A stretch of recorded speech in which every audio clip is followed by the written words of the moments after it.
timely delivery is critical. So expect that we'll have a conversation. First of all, I'm not in a position today to say I know all the stalled projects, but we will have a conversation and develop a clear plan to be able to complete the stalled projects. We don't want a situation where we embark on new projects and we leave the old ones stalled. My brother Dawood, you talked about NIS prospecting report. I'm not in a position right now to comment about it. But I have an issue on communication that must improve. And I would urge even my colleagues in other ministries that ministries must help the president to communicate to Kenyans. If we had a clear communication plan, you probably wouldn't need this opportunity to ask, what do we have in the country? So I will go to the ministry if approved, learn what they have, and I promise I will communicate to the Kenyan public of what they have. Mr. Dawood, Mr. Speaker, Honorable Dawood asked on exploration of gold and copper in Meru, and the fact that the miners or the mining company exchange hands. I think the fact that companies do exchange hands doesn't mean the law on royalties change. It should remain, and they should continue to pay royalties both to the communities, county government, and national government. So I doubt if the government will lose. The only thing that I am concerned about, and I think we collectively should, is the testing of minerals, whether we have that capacity in the country. Because I'm told, I took some time and called some minister friend I have in another country that's very successful in mining. I'm told in instances where you mine copper, you are very likely to get good deposits of gold. But what the miners do is that they only report copper. So therefore, we urgently need to enhance our testing capacity and ground truthing. And I will happily visit you in Meru, in Tharaka, in Migori. I'll go to Suna. I'll go to Kikuyu. I'll go to Turkana. Turkana has the potential of exporting large quantity of what they call mango tilapia. Huge market for mango tilapia in DRC. I have to go there and see how we can improve on that. I will go to Busia for gold and value addition. I'll go to Kakamega and the larger Western. Everywhere where there's potential for minerals, I will go to ensure, first of all, we involve the communities, we work with the counties, we secure the communities, we engage on matters of environmental impact. So I will be visiting every part of this country, Mr. Dawood, including Tharaka and Meru. And Pokot. And Kosin is a fairly blessed man. I hope he'll host everywhere. And everywhere. Yes. But I want Kosin to undertake that he'll host me when I go there. So prepare some sumptuous cuisine. On the 1 billion tender, I saw it. Mr. Speaker, let me confirm. This is a matter that was audited, dealt with, investigated by the anti-corruption and the DC and everybody, and it was concluded. First and foremost, it has never been 1 billion. The contract, yes, it was a tender advertised. Someone won the bid, not from my family. My family is in the logistics business. They are extremely busy. In fact, sometimes I even struggle to encourage them to help me with social programs under our foundation. They are too busy. They have no time to do government business. And by the way, Mr. Speaker, just to put to the record, my family does not do business with any government entity. We are in logistic business in Tanzania, in Uganda, in South Sudan, in Dubai, and here in Kenya. So please be assured, My family is not in any way involved in that tender. And the actual amount that was being investigated, Mr. Speaker, was just about 200 million, paid to the company that won the bid over a period of 3 years. The way it is portrayed is like I went to the county coffers with a check of 1 billion and gave to my cousin. That is not the case. It was a tender, advertised, someone applied. It's only that I cannot mention the name of the guy who won the tender. But even him, he did bid in that tender for just helping us to achieve certain environmental standards. He was already a big billionaire. So he's such a setup just where, and he outbid everybody. So in the period of 3 years, Mr. Dawood paid 290 million. And it was investigated and concluded. We also received some memorandum on that. You've answered all the three. Now let's go to Robert Mbui. Mr. Speaker, I haven't answered the issue on Liberia. Okay. And it is very important. Okay. And I want to inform Honorable Murugara that, yes, there may be historical issues. But you know what? You call them abandoned or condemned vessels. I want to enlighten you. I'm actually going to encourage those condemned vessels to come to Kenya for one purpose: destruction. It's a big business opportunity. Honorable Murugara, I don't know whether you are aware. The maritime standards set on the time period a vessel should be sailing is very strict. Where do I see the opportunity? I have seen India is big, Singapore is big on vessel destruction. So I would also encourage private sector here. Let those condemned vessels come, we demolish them, and help our steel industry. It'll be a game changer for our steel industry. One, first of all, the owner of the vessels pays to bring the vessel, and they pay for destruction, and we remain with the steel. So it is what we do with it. For me, so Mr. Murugara, I see there a great opportunity that we must engage in. Sumra atafurahi sana. Robert, then Stephen, then Didoras, in that order. Yeah, thank you, Mr. Speaker. I have just a quick comment and then one question to the nominee. You know, Africa is rich in mineral resources and other raw materials, yet we remain poor in the world of community of nations. And from my research, and Kenya is also very rich in minerals. And like you've said, you know, it contributes very, very small percentage of our GDP. But despite that, nominee, there are also a lot of billionaires, not very many, but a number of billionaires in Kenya out of this issue of minerals. So maybe you need to help Kenya to be able to achieve its objectives in this industry. But then I have a question, and it's not mine, it's a submission, and that will help us test your integrity. And I've heard you say you want to clear the air on matters out there in public domain. This is a submission that was given to this committee in an affidavit, but did not conform to Section 6/9 of the Public Appointments Parliamentary Approval Act. But we have agreed that it's important that we field these questions for you to clear the air. Now, this is a gentleman who says that as governor of Mombasa County, your administration awarded a tender to construct a county stadium at a cost of taxpayers' money to the tune of 1.8 billion. Now, a report by the Auditor General for the financial year that ended June 2023 showed that the county stadium was yet to be completed, this is many years later, despite the construction beginning in 2018. Now, consequently, the Office of the Auditor General could not ascertain the value for money of the expenditure incurred on the proposed development of the sports complex, and this could therefore risk cost escalation and project termination.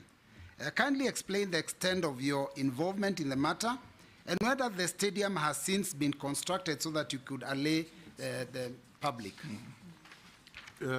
Stephen? Thank you, Mr. Speaker.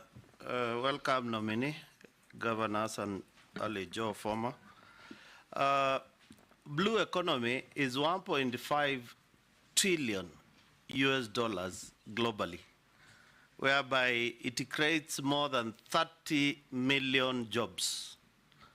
And my question is that as you approved or get favor from this committee, you need to look at Kenyans and the young people on how to tap in this space of 30 million jobs to make sure that the young people in this country get those opportunities. On a lighter one, I've perused your questionnaire which you filled, and I believe you have a number, but I think it's a typo error. You gave the number for Safaricom, 0722 000 000. Can you clarify? Thank you, Mr. We'll take the next. Russell. Thank you very much, Honorable Speaker. Honorable Hassan, as soon as I am here, as soon as your name hit the media, people in Mombasa were on the streets, young and old, all of them.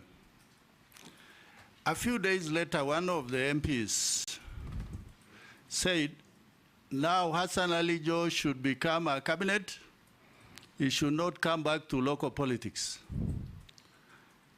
My first question is there potential of conflict that you want to be a cabinet minister and also interfere with local politics in Mombasa? You need to clear there. The second question, Honorable Speaker, Honorable Hassan Joho is a businessman, and you deal with many things, logistics, jewelry, all of that. We are giving you mining. Mining today is done by the locals in Navakolo, Ikolomani, Homa Bay, in Moyale and Marsabit, where they do gold and other minerals, and they eke out living through that. Tell us, we as Kenyans, you are looking for private investors. Do we see the potential that you get private investors so that the locals, the communities, will be locked out? Thank you, Honorable Speaker. Thank you, Mr. Speaker. First of all, let me just clarify that my family is not in jewelry business. We are in logistics, obviously diversified a little bit in real estate and trading. Let me ascertain that we are in this industry that is called service industry. We don't work with government. We've never worked, my family has never worked with government. We don't do business with government. We have a straightforward business, and I assure you that we will not do business with government. We have enough already, as it were, to deal with. On the question of the comments by the Honorable MP, no, in Mombasa, on the same one, on the comments. I want to tell you, I now serve the nation.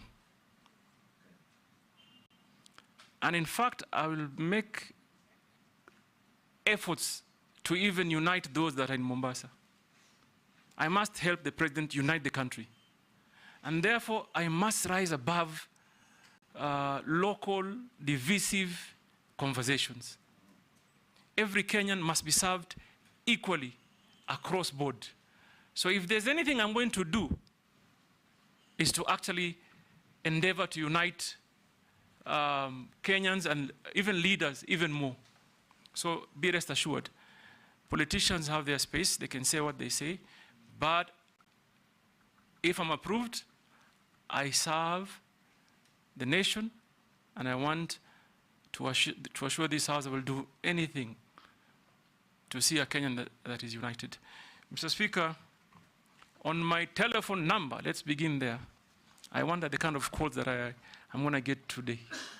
but you missed out on a digit, so I'll tell you later. Because I can be salimiwad. But yes, it has those many zeros. I may have gotten some shares maybe from someone. On a light note, Mr. Speaker. So I want to also say that I agree with the Honorable Stephen on the space in the blue economy. And Mr. Speaker, if there's one thing that this country needs to focus on, is mining and blue economy. I believe if we take the right strategy, we deploy the right strategy, we can even remove ourselves from the hole of debt using our own resources. We can. We can. And we should. And therefore, I'll make it my business to ensure systems that work are deployed, processes that are efficient are used, so that we also can help this country move from the burden it is in today. And I believe strongly that this ministry is a ministry of wealth creation and employment opportunity. And that will be my focus if you approve me. Mr. Speaker, someone touched, Honorable Roberts, you touched on Mombasa Stadium and the GDP contribution. By the way, from what I read, when I was doing my research, I saw that Kenya was reporting 1% contribution to the GDP. But that included base titanium, which was actually the largest mining company in Kenya, which closed shop and left. So even if you remove now what base titanium used to contribute, we could be even lower to maybe 0.5%. And there, we quickly need to start moving so that we embark on getting real investment and in real time. Finally, Mr. Speaker, is the stadium. I saw that, affidavit. Now let me tell you what Mombasa was planning to do at that time. The idea of building a stadium was conceptualized around 2019 towards the end. We designed, we wanted to build a world-class stadium. Designed, put it up for tender. The tender was won by a Turkish company in partnership with a local company. So the stadium that we had wanted to build in Mombasa was a modern stadium that is built mostly by steel. And that is why physically you may not see the work done when you go to the ground. But I want to assure this House, and this has been a matter of investigation. It has been investigated by the Public Works. Even that Auditor General report, when it went to the Senate, it was cleared. It was not investigated by the Ministry of Sports, that all the earthworks have been completed. So what was remaining is to bring the steel bit of the stadium and just install, which I was made aware that 70% thereabout of it had been completed in Turkey. And it was just not a basic stadium. In there was multi-purpose hall, amphitheater, Olympic-sized swimming pool, and the rest of the facilities. Now, where we faced the challenge, 2019, we award a contract. 2020, hit hard by COVID. And obviously, as a leader, like many of you did, is to first of all find means and ways to cushion your people. Mombasa, at that time, announces 50% waivers on all levies because of COVID. So a sudden drop, significant drop of our local revenue. Then, subsequently, the Revenue Allocation Commission re-engages on a new formula that made Mombasa lose 2 billion shillings. 2 billion shillings. We moved from an allocation of 8 billion to 6 billion. So that completely ruined every single plan we had to complete even that. I even remember I placed a call at that time to the president and informed him that we have awarded a contract that is 1.7 billion. COVID has forced us to waive levies to cushion Kenyans. Our allocation is lost by 2 billion. How are we going to pay for this stadium? And I invited at that time the national government, please come on board and help us to complete this. Because it's already, as I speak today, I'm aware it's already completely done in Turkey. If we have resources, we pay and they come, they install. If they come within 2 months, you have a stadium up and running because all the earthworks are completely done. So I assure you, first of all, it's not 1 billion that has been paid. What has been paid for earthworks and part of the steel, and also 30% of the steel is already in Mombasa. If you visited the stadium today, you'll see they've already put up one side of the stadium as a sample. So, first of all, amount spent, no, not 1 billion, just about 400 million. Earthworks are done, 30% of the steel is in Mombasa, 70 is in Turkey, and I hope, and I want to encourage even my current governor to engage. And I know he's doing it. He's talking to national government because they're still struggling with the resources. So that allegation, be rest assured, tender was done above board, money, value for money for certain, investigation completed, no issues at all was raised by the relevant institutions. So, what was the question, Mr. Speaker? The question was, by bringing in mega international investors, are you going to disenfranchise The local artisan miners. No, this is what I think should happen. Obviously, for us to make meaning of what we exploit, we must encourage international investors. But I also appreciate that if Kenyan people or companies do invest, they have a greater advantage because all the dollars that are paid now will land where? Here. And for me, there's two fronts. One, artisanal miners can be organized.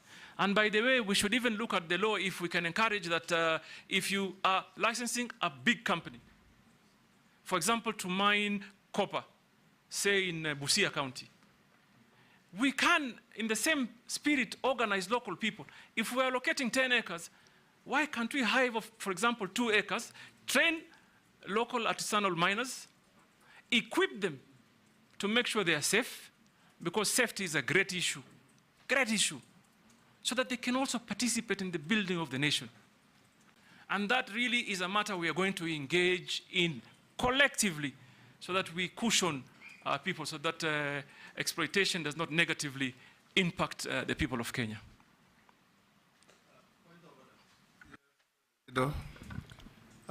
Thank you, Honorable Speaker. Honorable Hassan, what I am saying is by dint of having international conglomerates to do mineral prospecting or excavating mineral, there are those communities, those individuals who are doing the mining, and they can easily be removed by virtue of not having the license, by virtue of environmental impact assessment, safety, excuses that actually locks the locals out. The reassurance I want is locals should not be locked out. Thank you, Honorable Speaker.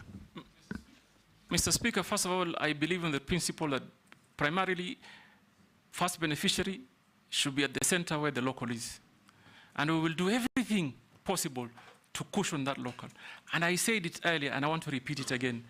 We must equip them to be able to do real business. Number one, train them in matters mining, equip them, matters of safety, and even give them basic business skill so they know value for money. For example, Mr. Speaker, in Migori County, the artisanal miners, they go for small collection. Somebody just wants to collect enough to eat for the day.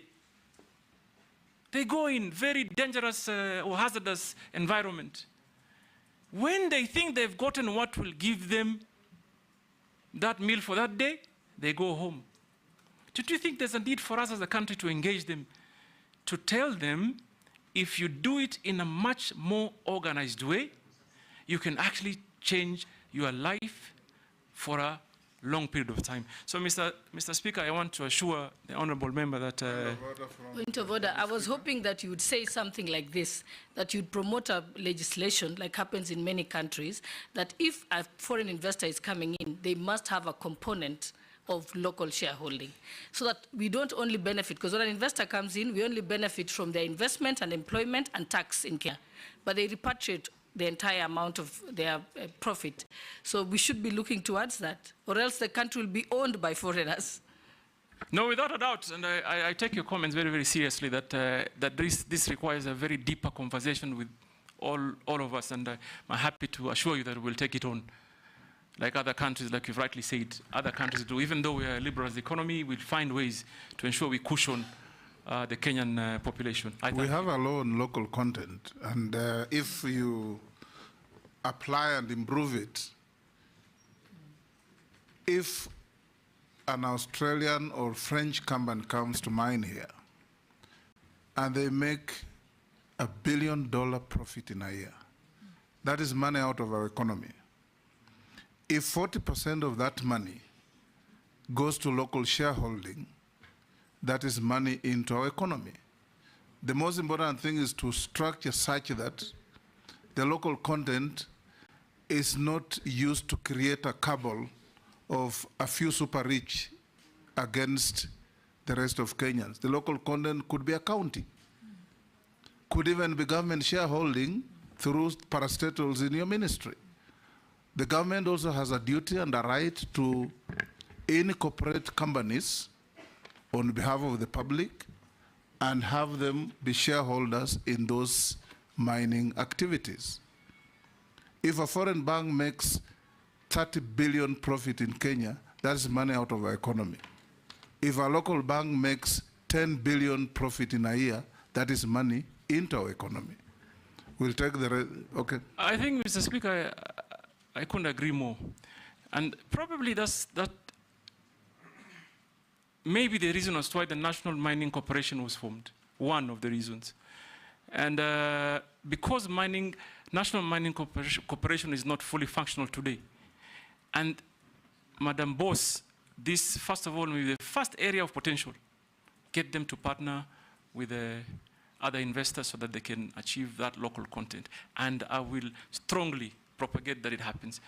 Thank you. In fact, before I call Sharia, at independence nominee, the government had ICDC that was a shareholder for the government and the people of Kenya virtually in each and every international investment that came in, be it Coca-Cola, whichever you name it, and they were holding this on behalf of the people of Kenya and generating wealth for the people of Kenya. Now we'll take the last four in a row, Honorable Sharia, Honorable Mishi, Honorable Mukami, and Honorable Caleb Amisi in that order. Thank you, Mr. Speaker.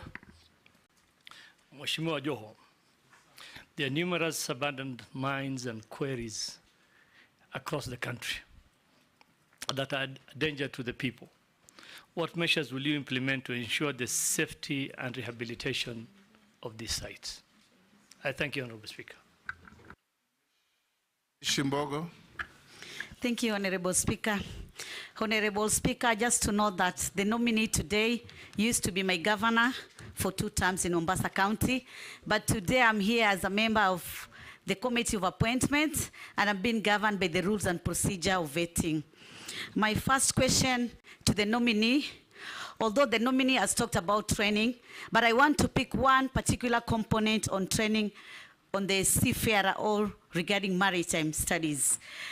This is what is abbreviated as STCW, meaning Standard of Training and Certification of Watchkeeping.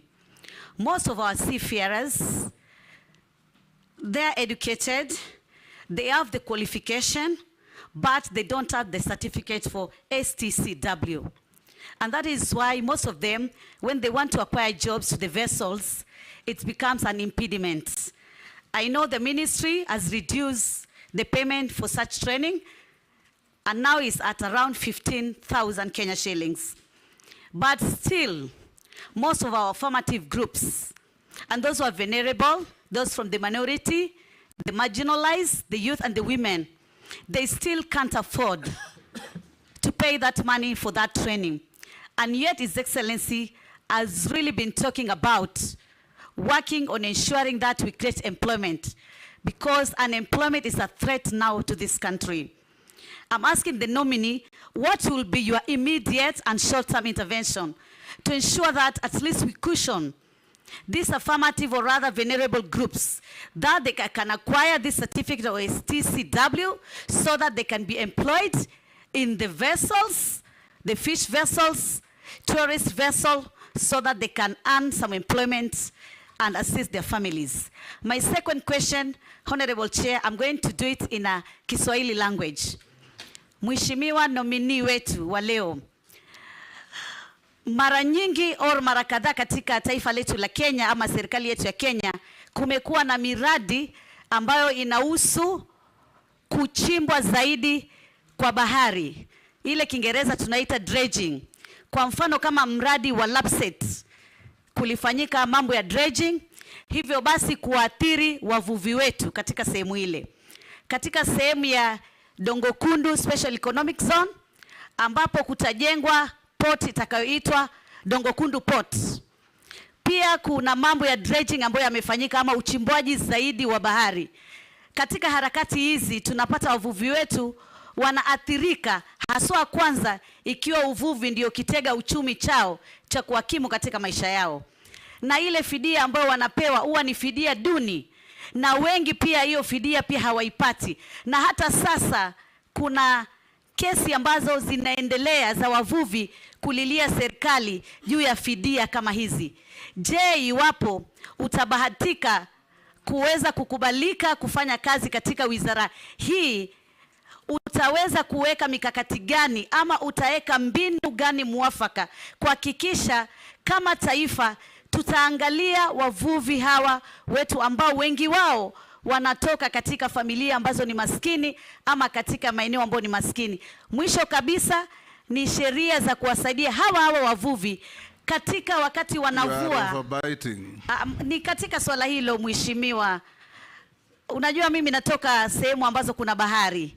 So nakuomba msamaha mheshimiwa, nimalize hili la mwisho. Endelea. Wakati mwingi wavuvi wetu wanapovua wanashikwa. Kwa mfano kama wale wa sehemu ya Kwale, sehemu za Lungalunga na Shimoni, wanaambiwa ya kwamba mumepita bahari zaidi, mumefika Tanzania. Wale wa Migingo wanaambiwa sasa nyinyi mumepita Uganda. Yani kunakuwa na zile sintofahamu, na sijui kama kuna mikakati ya kuwa kuna masomo ambayo wanaweza kufunzwa kuelewa hii mipaka, ama kwa Kiingereza territorial boundaries ziko vipi, ndio ya kwamba wasiwe kila mara. Manake mimi kama mjumbe mara kwa mara napigiwa simu, mheshimiwa tumeshikwa, tulikuwa tunavua, tulikuwa sehemu za Gusii, sasa tumeambiwa tumeingia Tanzania, tumeshikwa tuko huku Tanzania. Swala hili naomba mheshimiwa nominee aweze kutueleza njia ambayo ataweza kusaidia wavuvi wetu katika swala hili zima. Asante sana mheshimiwa mwenyekiti. Mheshimiwa Mishi, kwa Kiswahili sanifu, huyu ni waziri mteule, sio waziri nominee. Mukami? Mheshimiwa Spika, nominee ndio hiyo, mteule ni nominee. Yaani umekuwa wewe ulisema utauliza swali kwa Kiswahili. Umeteuliwa. Sasa Kiswahili sanifu ni waziri mteule. Ali Spika na mfunza Mishi Kiswahili leo. Leo nafunza Kiswahili. Yes, Mukami. Thank you, Honorable Speaker. Honorable Speaker, I want to admit that I am really touched with what nominee has said, where he has come from to where he is. And I'm sure, being a Sunday, there are so many people watching, especially youth, and even the media people who are here, that God can bring you from down there to up where he is today. My question is regarding hustlers. Small-scale mining in Kenya employs more than 140 people and supports over 800,000 households. a workforce times larger than its equivalent in large-scale mining, which employs just 9,000 people. However, several constraints limit its economic potential due to informality, poor health, and safety standards, a shortage of access to geodata, and financial challenges. As Cabinet Secretary, if you are going to be approved, what measures will you implement to elevate the hustlers of artisanal small-scale mining? Thank you, Honorable Speaker. Caleb Amisi. Thank you, Mr. Speaker. Mr. Speaker, just like Honorable Mishi, I also wish to state that the nominee before us is been serving as my deputy party leader, as well as my very close friend, so we've interacted a lot, but that will not conflict my role in this very important process. Honorable Speaker, I have two questions to the nominee. One, marine, you are aware that there exist marine resource utilization contracts between Kenya and other fishing powerhouses around the region or even beyond on the use of marine resources. But there have been questions on, number one, the provision of sustainability of these fishing practices. There are benefits to Kenya, there are long-term management, how public can access those contracts, even the approvals, and potentially, if there exists the rescinding to the contracts. What do you say about it, if you know about the contracts and how you will make Kenya benefit? And then secondly, Mr. Speaker, allow me to ask this, because in my second term now as a member of parliament, I've served in the Committee of Defense and Foreign Relations, where I had an opportunity to vet, I think cumulatively close to 60 ambassadors, high commissioners, consular generals, and state representatives to the international organizations. And the principal secretaries, more than 10. Now, in this committee, I've also had an opportunity to now vet close to almost 30 cabinet secretaries. Cumulatively, these almost 100 senior Kenyans are vetted. They have all promised, very competent, very enthusiastic about their country, charismatic in their own nature, very knowledgeable, highly educated, very varied history. Some, they share your history, by the way, some of us have even worse histories, and some have good histories. They have promised all, but for the last 7 years, there is nothing. Nothing, the heaven they promise, I have not even dreamt it. What is this that you possess? What is this eighth wonders of the world that you possess that is going to give me a sigh of relief?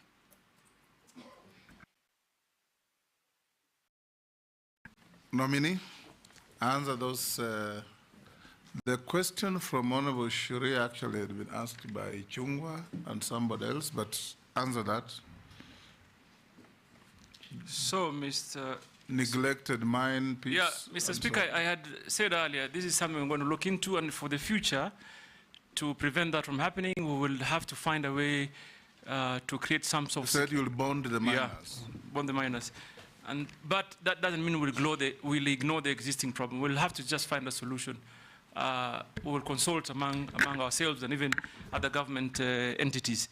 So, Mr. Speaker, Mishi talked about accreditation issue for our seafarers. I really don't think that should be an issue. What I can promise Honorable Mishi is that I, if approved, will embark urgently and immediately to see that we have a seamless process for our young people in Kenya who want to pursue seafaring as a job are facilitated. Government's job is to facilitate, and that we will do. I don't even think that is a policy issue. It's a matter that needs urgent action. And I know between Maritime Authority and Bandari Academy, we should be able to sort that out. So I give you my undertaking that that we will sort it out. There's really there cannot be a justification. If someone meets the threshold, they should be certified. And that's something we'll do quickly. Mheshimiwa Speaker, Misha ameuliza swali na Kiswahili.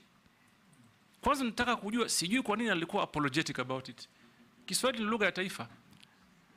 Sasa kulijibu ndio kizungumkuti. Unaweza kujibu kwa Kiswahili? Tutapambana. Mimi ni Mswahili. So, Mheshimiwa, but parliamentary standing orders require that since you studied in English, you must go in English all through. But Mr. Speaker, then that will be double standard. I allowed Mishi. I'll give you also the same latitude to answer in Kiswahili. I know Honorable Mishi was playing to the gallery. No, Mishi, I'm sure on Chair, it's a valid question. Valid, and the gallery is equally valid. That's why I'm representing them. Honorable Mheshimiwa Mishi anaongea na watu wake walikoni na wengineo ambao wanaelewa Kiswahili. So, Mheshimiwa Speaker, kwanza uchimbaji wa bahari ni lazima ufanywe kwa njia ya kueleweka na kufahamika. Lazima iwe na utafiti na mipango ya kutosha, kwamba ukichimba kwa ujenzi wa bandari lazima upime mambo ya mazingira kwa kufahamika. Huwezi kuwa utachukua tu kwa sababu unataka kuongeza uwezo wa bandari ama mabehewa makubwa kuingia, uchimbe na uumize mazingira.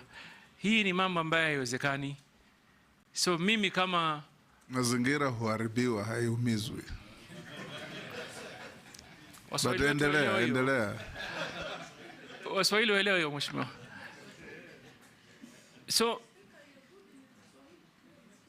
hata mimi nimepigwa na butwa vile Kiswahili chake kiko kitamu. So Mheshimiwa Speaker, mazingira lazima yalindwe. Na sababu muhimu ya kulinda mazingira ni kwa sababu mazingira yanasaidia katika eneo la uchumi la wananchi. Na mimi nataka niseme, hata nikimaliza nilikuwa nimeandika pointi 10 ambazo nataka kuzisema, nitakwambia, ambayo naona vile tunafaa twende. Lakini haiwezekani kwamba ubora huu ushinde ubora mwingine zaidi. Lazima kuwe na balance, uwiano na usawa.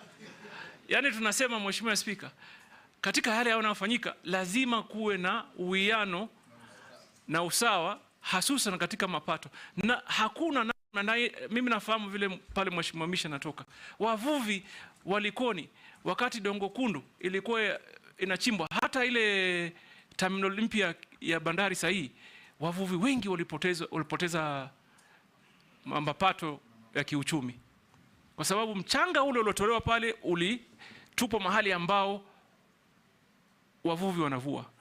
Na Mheshimiwa Speaker, sijui kama unajua njia ya uzazi wa samaki.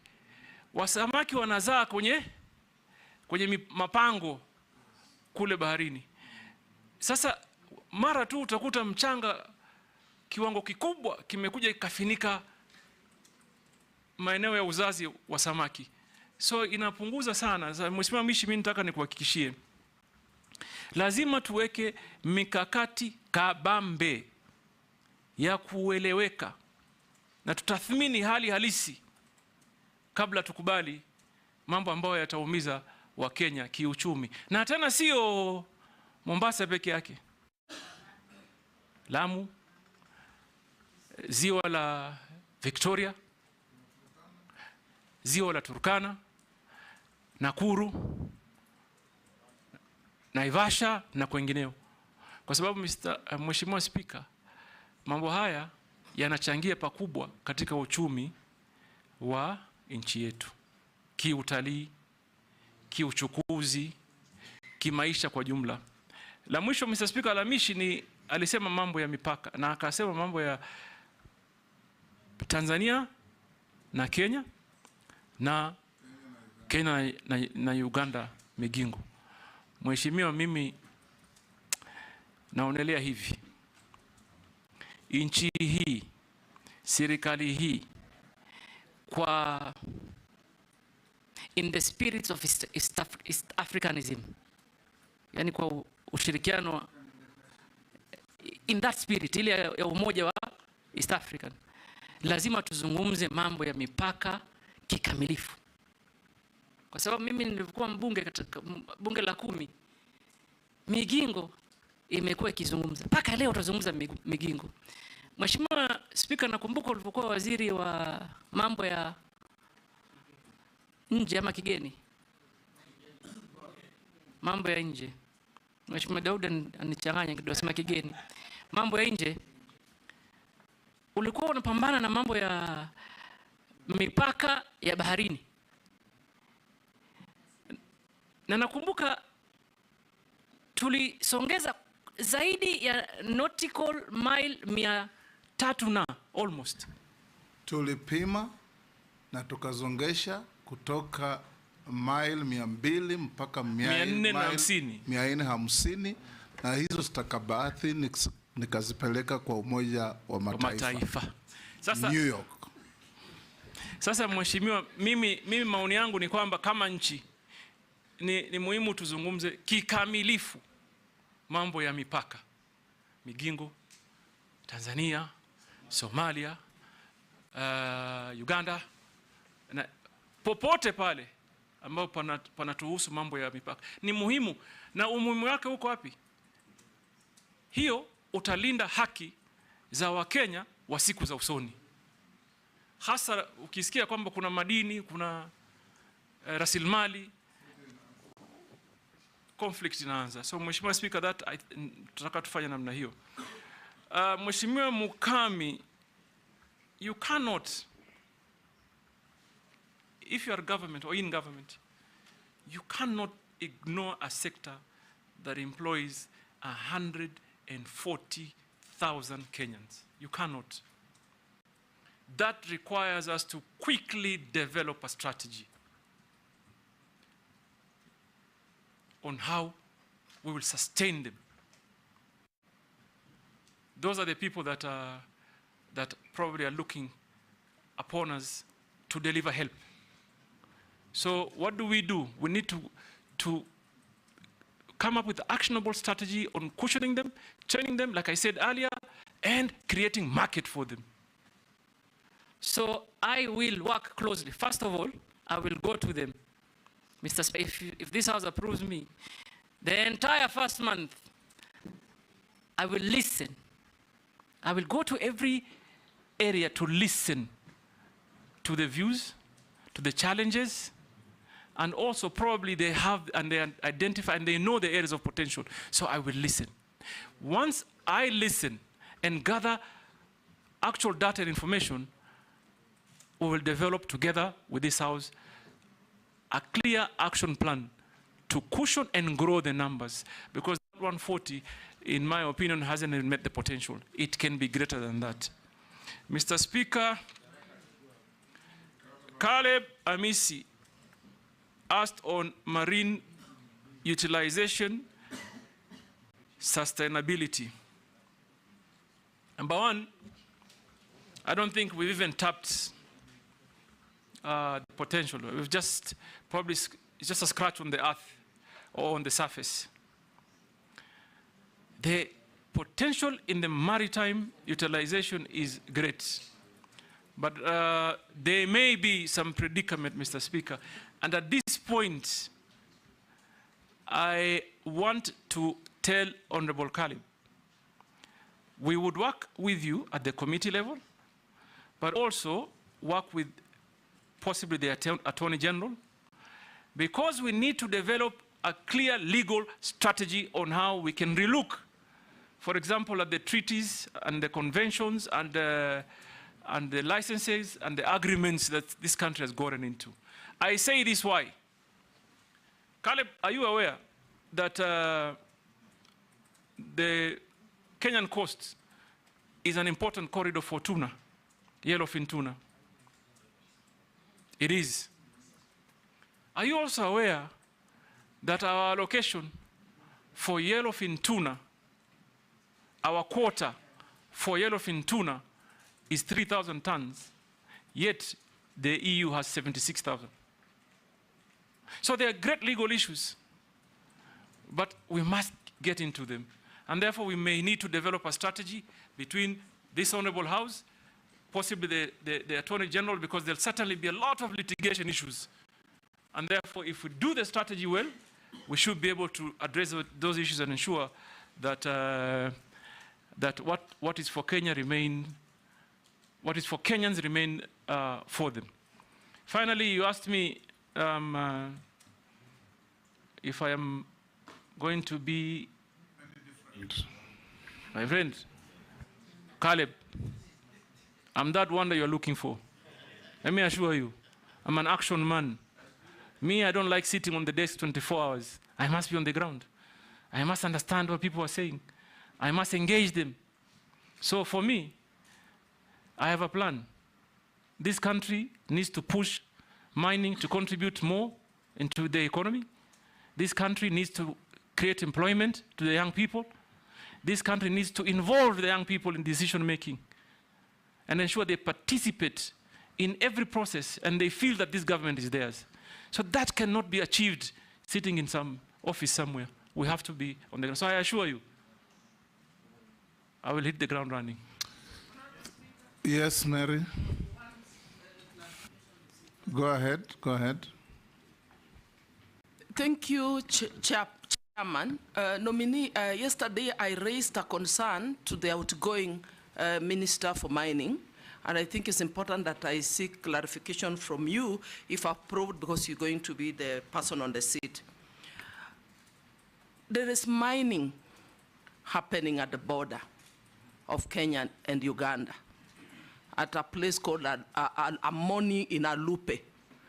The mining is right at the border, and yesterday the CS confirmed that some matter they took up, they visited, and they confirmed, and that they have stopped. They're engaging with the neighboring country.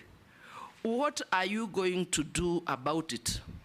And I'm very happy I've heard you saying you will give priority to issues, you will start working, you will not be in the office.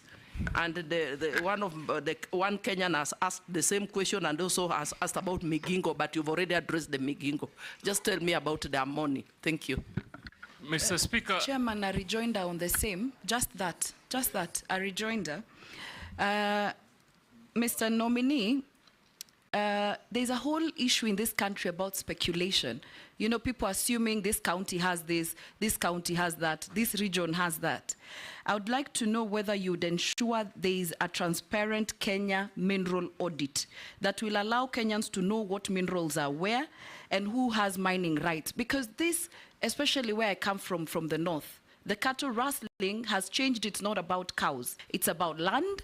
And there are Kenyans who feel that West Pokot has a certain mineral, Samburu North, Baragoi has a certain mineral, and that is why there's perpetual conflict in those regions, and there are people arming Kenyans in those regions so that there is no peace, so that later in future people will move from that land, and then people are going to come and get the minerals out. It's just like oil. In countries where there's oil, there's conflict, perpetual conflict.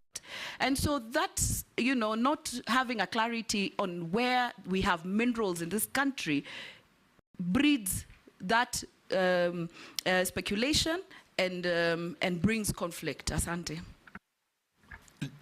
Jeanette, I saw you gesturing like you wanted to have I wanted to ask him something, Mr. Speaker. Mr. Speaker, I want to ask the nominee, you see why we are here today, Mr. Speaker, vetting the second batch of ministers in the midway of a term of an election. Mr. Speaker, is because of things that Kenyans have complained about. And some of the things Kenyans have complained about is about opulency, arrogancy, and show off. The nominee is somebody known to me very well, Mr. Speaker. I must share with the committee that. And he's somebody whose God has blessed him as a family and as a person. He's a man who loves fine things of the world. Now you are becoming a CS. What are you going to do? God's blessings are not limited to people who love fine things of the world. Yes, but for him, that's how he has enjoyed it. Yes. That's what he has enjoyed. So now you are going to become a public servant at very high level. How are you going to define that line of your private life and your public life? Because Kenyans don't want any opulence at the level of the job that you are being interviewed for here. Thank you, Mr. May I? Kenyans are not against opulence, they are against show-offs. Show-offs, yes. Yes, show-offs. Yes. Yes, George. Thank you, Mr. Speaker. Mining research is not quite prominent in the country, but I'm now informed that some universities have actually started offering courses in mining, and they're doing lots and lots of research. My own university, Tharaka, is doing it. Confirm that if this committee, if the House approves you and confirms you, you will actually collaborate with the various universities in the country so that we have better research and better studies, including absorbing those who are studying mining, so that we have local experts. We don't have these foreigners coming from all over pretending to be the experts and cutting away our minerals. Running out of time, but Gusii? Mr. Speaker, just one thing, Mr. Speaker, I forgot. Also about fishermen who are being arrested in Lake Victoria, going to Uganda by Ugandan government. What are you going to do about it? They are suffering. Last time, he has answered. He answered that. Gusii? I can bring mine later. Pardon? He will not come back? No, not. Oh, pardon? It's not for him. Okay, it's not for him? Yes. Okay, fine. Honorable Speaker. Nominee, can I beseech members, we stop here? We have 4 others waiting. If it's burning, Rahab, I'll give you. If you're asking about your question, it was answered when you were out. It's not about my question. I was just asking about the gender imbalancing in the fishing industry. What he'll do so that women can be involved. He said that thousands of women handling fish when it lands on the beaches. I thought? Yes. Pardon? But Okay. take the question and answer the honorable member about gender parity in the industry. Okay. So, Mr. Speaker, the first issue was by Honorable Imesa on some mining that around the border area that is contested. What I want to tell you is that I've also heard about the same issue, for example, in Moyale County.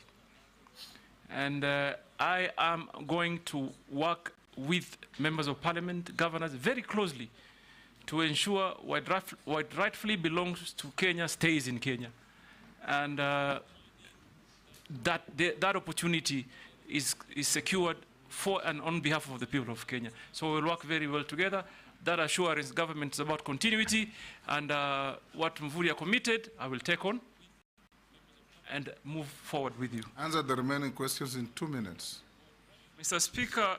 From Naisula and Junet.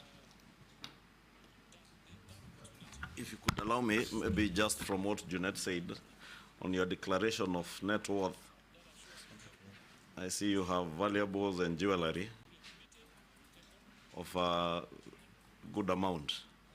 Maybe you could tell us, amongst those in relation to what Junet was asking about opulence, the show of opulence, as the speaker put it. And I know you've been very active on TikTok.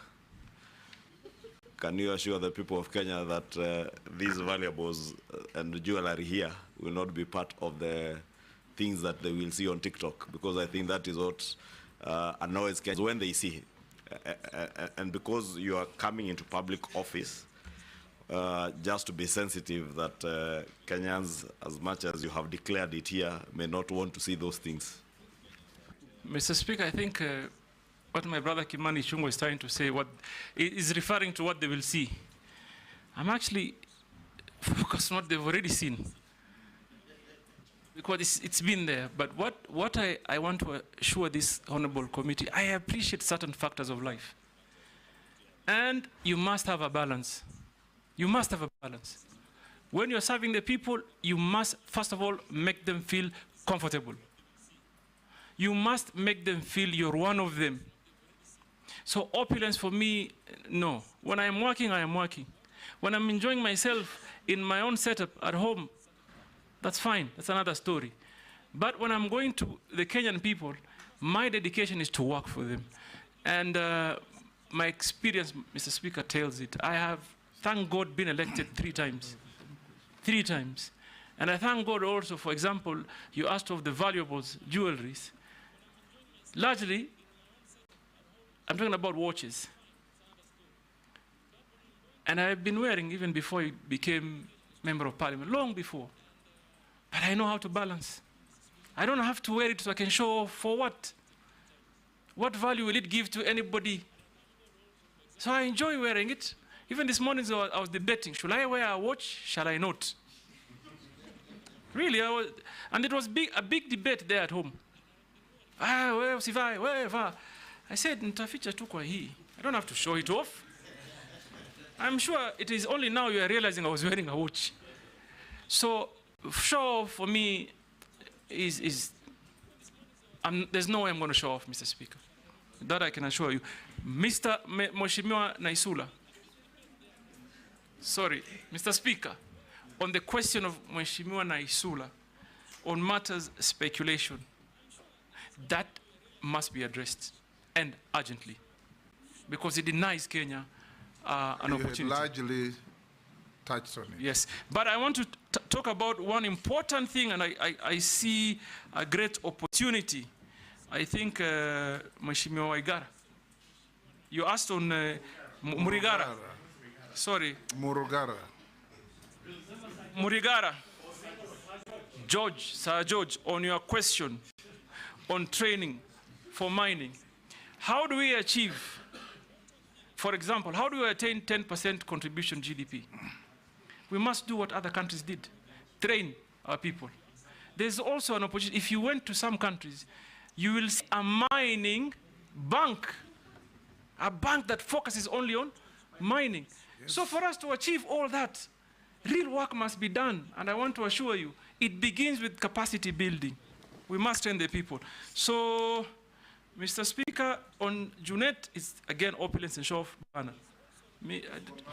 I don't need to show off. What you have, you have. What you don't, you don't. And you should be cautious of others. You should be cautious of others. We should end there. Showing off actually is a sign of inferiority complex. But I wanted to end with the one comment on Junior. I heard him yesterday say something. I heard him say that being rich is not a crime.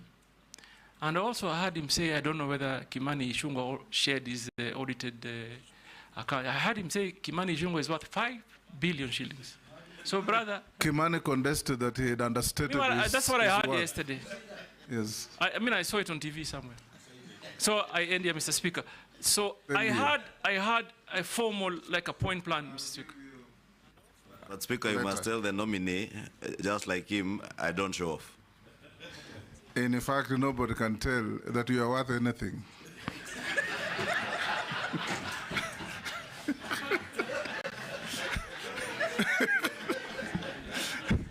Mr. Speaker, and that must be the culture in Kikuyu constituency. Nominee, we're coming to an end. Naisula has asked me to remind you to respond to the issue of your public statement never to talk to your appointing authority. Although I told you that only fools don't change their mind, but Naisula would want the public to hear from you. Sasa, Naisula, do you want to repeat the statement for me? Atuwezi ongea? How? Let me say this. No, I understand. No, but let me say this for clarity, Chairman. You know, apart from asking questions during vetting for competence, what you understand about mining and all, we also vet the temperament of a nominee, the same way you've been asked about lifestyle. It's neither here or there, really. But even temperament of a nominee is very important because it shows your leadership skills. Initially you thought this, and now you're here. There's really nothing wrong with answering how you're going to relate with His Excellency the President when you're working. Excellent. So, Mr. Speaker, if I may quote, the statement went like, mimi niongee na Ruto nini? Mimi niende wapi na Ruto? Mr. Speaker, hakuna mtu ameeleza vizuri kukuliko. Mpumbavu pekee yake ndo abadilishi mawazo. Mtu mpumbavu. Pili, hii ni clarion call to serve the country. I have been a great critic of this government, like others I did before. Now I've been given an opportunity. An opportunity has been availed to me to come and create that difference that I've been talking about all this time. And that is exactly what I'm going to do. Bring new energy, new ideology, new thinking, because after all of us are serving one nation, one people. Well put. That will do. Other members, now nominee, we are coming to an end. Most of the people, members of the public sending in questions, all oscillate around what will you do to create safety in the mines? What will you do to protect the population from disused mines? What will you do to protect our fishermen from harassment by neighbors? What will you do to make it safe for our fishermen to handle their produce or their products when they come back?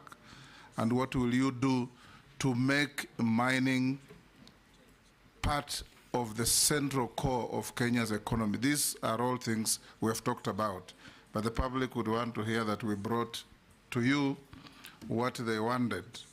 There is one man from Kwale who says, uliza waziri mteule, ngoja kidogo, ataweka mikakati gani kuhakikisha kituo cha mafunzo cha uchumi zamawati kilichoko wadi ya Ngomeni, kaunti ya Kwale, kinakamilika kwa muda unaofaa. I think the next, I'll still ask you say one or two things. We want you to assure Kenyans, nominee, that if you find favor and you are appointed the minister, within what period will you be able to make Kenyans feel the benefits and the contribution of mining to our economy? We are a major agricultural country. So is a country like the US. But in the US, agriculture contributes only 1% to their GDP. In Kenya, it is the complete opposite.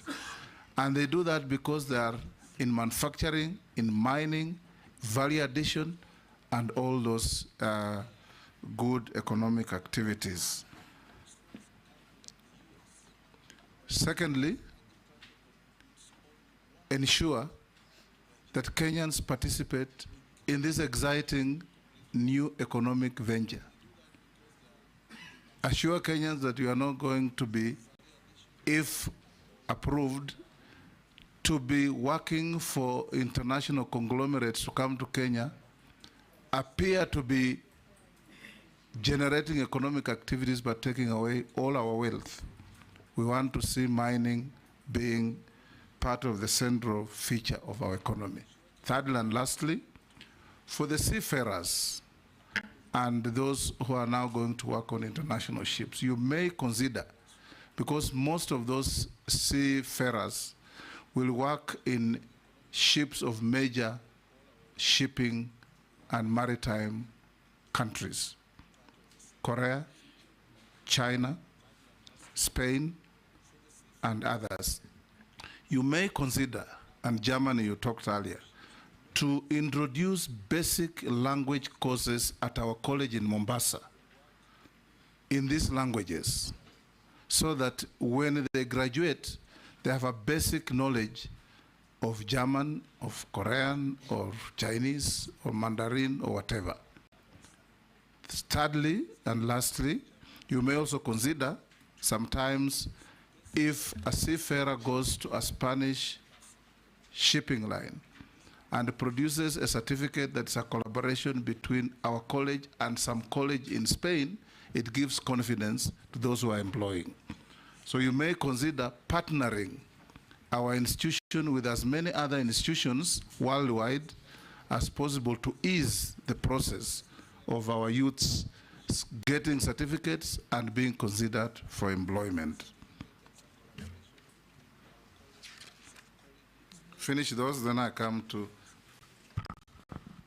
Can I say one from a Kenyan speaker? Oh, there is... okay, one yes. from Kenyan. Yes. From West Pokot. West Pokot. Yes, he's saying, don't forget to tell Joho, this is a guy of late 30s, he's working and he's in school. He just finished Form 4 the other day and got a D+. So he's saying, don't forget to tell Joho your motivation to many of us, like me in West Pokot, to pursue my education studies. Yes, before you answer, there is also somebody who said, I am really shocked that Governor Joho has 2 degrees. Kenyans know he has never been to school. This is some lady from somewhere. Now go on and answer. Mr. Speaker, the only thing she didn't write is that I'm an alumni of Harvard University. And I'm grateful that we could inspire someone. And this is a message I want to tell the young people of this country. Please never lose hope. Never give up. There is always a way out. It requires determination, focus, commitment. Answer those now. And a little bit support. I'm just saying that because I felt encouraged that someone may take a path of changing his life. Mr. Speaker, I began by saying we need to relook at the architecture of our training programs. Do they conform to the needs? How do we tap in? How is it that we, first of all, are only tapping into just under 0.2% of the demand?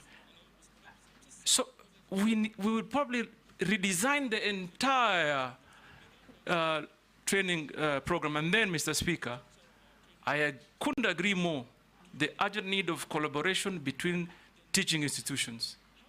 We will begin by pursuing partnership between the local universities and the government institutions, and also will encourage that we have an international conversation of getting more affiliate universities to join in.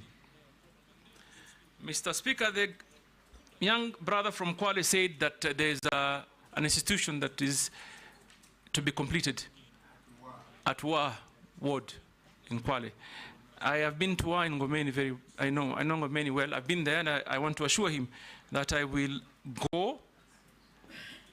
For me, I will visit them, and I'll make sure that the projects that have begun come to a conclusion. And then, Mr. Speaker, we talked about what else? Kenyans participating in mining. Mr. Speaker, let me just say this. In Mombasa, when there was a debate on concessions, for example, I heard Kenyans saying one thing. If government wants to raise money, tell us. We can come together, 5 of us, 10 of us, and create good equity, good capital, in billions. There is that capacity. We know people that are having billions of shillings in banks. What may be the problem? Maybe they don't have the information of what the country holds. Maybe they've never understood the potential. So it will be my responsibility to pass knowledge to Kenyan people of what we have and where the opportunities may be. Some mining operations is not very expensive, Mr. Speaker. It's not excavator, 1 or 2, 3, 4 trucks. Kenyans can do that, and I will encourage them. But I think the disconnect here is they do not know. It is all speculative. Everybody is just speculating. we have lithium here, we have copper there, we have gold here, we have coal here. So we will ensure that we pass on the information so that Kenyan people can participate. Finally, Mr. Speaker, you talked about our economy being driven by agriculture. Let me assure you, if approved, the journey we will embark on immediately is to turn that around so that agriculture grows, mining either catches up or surpasses even agriculture. It is there in other countries. So you can't depend on one sector for, we have depended really on agriculture for far too long. It's time we diversify. I thank you. Mr. Speaker, I was going to answer something in a... We'll get there. Of the many nominee memoranda we received, you answered all of them adequately except these two. A nominee, a Kenyan by the name Vincent Kipkurui-Sang. I mentioned the name because it's part of the documentation. The nominee's family farm has been implicated in shillings 5.9 billion grain facility case at Mombasa port. That one you didn't respond to. So if you have a response so that we complete the record. And the next one is there is an organization called Haki Yetu in Mombasa. I believe you probably know it. They say they went to court, obtained a court order for you to avail some documents to them, served you with the order, and you refused to give them the documents. And this was in relation to affordable housing. Okay. Those two. Mr. Speaker, you answered everything correctly and satisfactorily. You can respond to those two to complete our record. Mr. Speaker, I know the organization really well, Haki Yetu. I haven't checked, but I suspect that letter is signed by someone called Maimuna. Is it? Huh? Correct. Correct, right? Mr. Speaker, there's a tendency that... Munira Ali Omar. Munira Omar, I know, and of course my great friend Father Dolan is doing quite some good work. But number one, I've never seen or received any orders that compels me to give information. Two, I believe public information should not necessarily be accessed through court processes. Someone should be able to walk into government office and get information. Number one, Article 35 of the Constitution. So I have not received any orders, but my current governor would, I'm sure, I'll place a call to him. He'll be happy to share the information. Grain bulk? Grain bulk, Mheshimiwa, sorry, Honorable Speaker. I said earlier, it's not grain bulk, it's grain facility. I'm sorry. I understand. Yes. Mr. Speaker, my family, like I said earlier, is in the business of logistics. So what my family wants to do as a business, or plans to do, is to build on our land, on our own family land, a grain handling facility. For far too long, there's just been one. So there's been a monopoly of grain handling in Kenya. So we've been pursuing this venture of building another, as a family, nothing to do with government. Mheshimiwa, so that, Honorable Speaker, so that I come out clear, there's not a penny government is putting. There is nothing government is doing in that project. It's private equity project, sitting on private land. The only thing that that setup would do is get a license on way leave so that they can get access to remove the grain from the vessel onto the facility. So we did not lose, as a family, 5.9 billion contract. We are actually going to inject 5.9 billion investment into the economy. Before I give you to say what you want to say as you exit, have you ever been adversely mentioned in any integrity-related report? Not that I know of.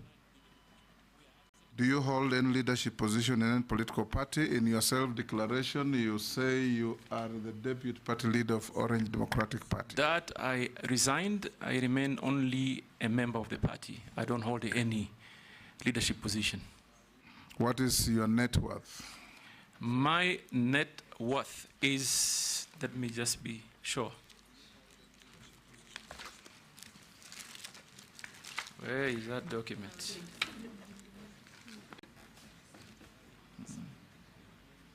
Where is it?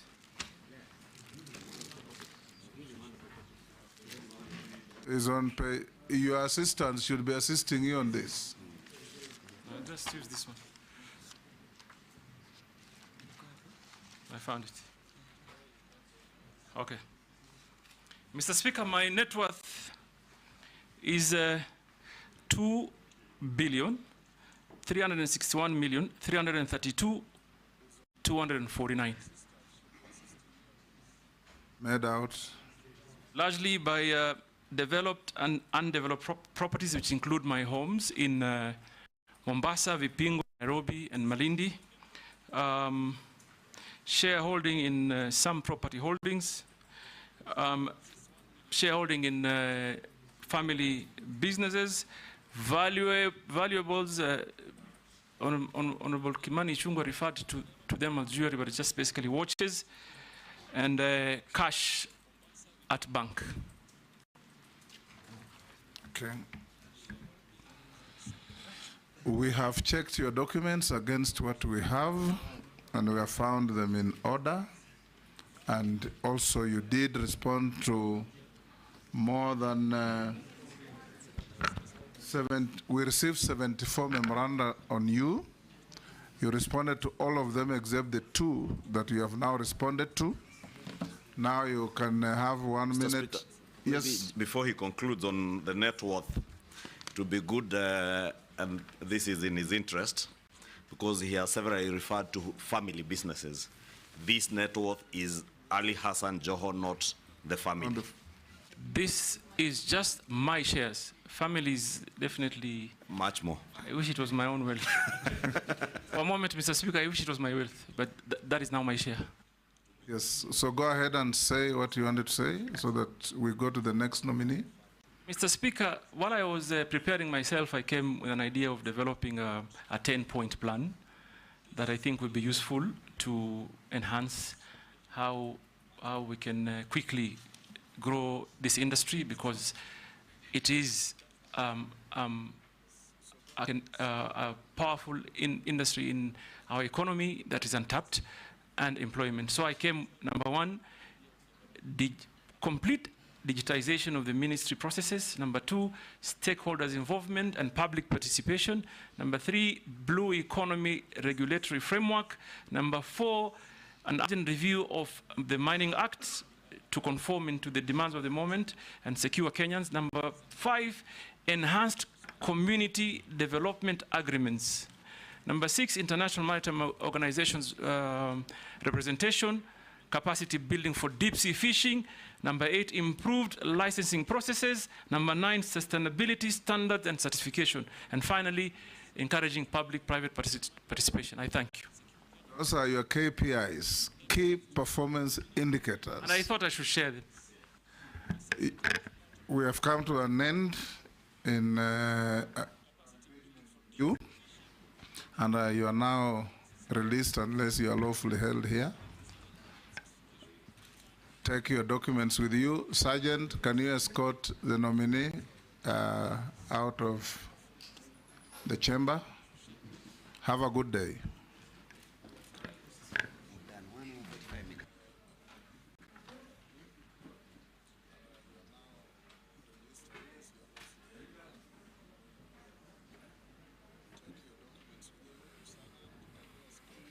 Honorable members, 10 minutes for preparation for the next nominee. Yes, yes, absolutely.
time iko na